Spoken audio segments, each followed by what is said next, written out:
Elon Musk is the only person who has the largest number of satellites in the space, and hiyo company yake inaitwa SpaceX. Now, do you know what is the use of those rockets? Those satellites amepeleka kule. Those satellites ni situ ene at the moment.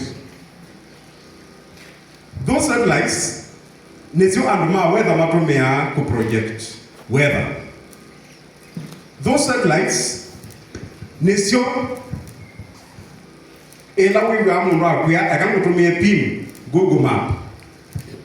Google itumia satellite isu kunenga na location na directions. Na yu aende internet yeta wachao Starlink. Internet yeta utumia isimu ta yesi ba yake mana. Ona nge waya quick ya isimu is very expensive na very reliable. Yakangita kwambacha internet ba kuya yulo. Do you know what will happen in the next 5 years? In the next 5 years, Elon Musk aende na uso ya simu itaya laini. Itaya kweka chao.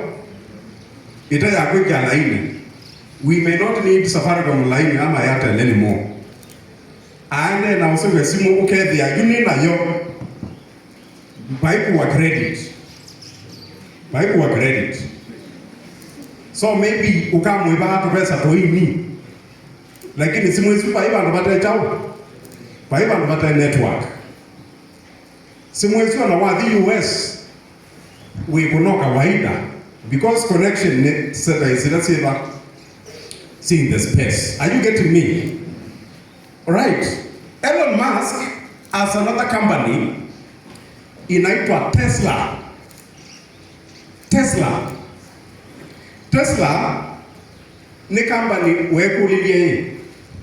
Jone lazima tukatinda atwele teke petrol tuyiwa mauta. And their company itawa Tesla ya ngali sia stima.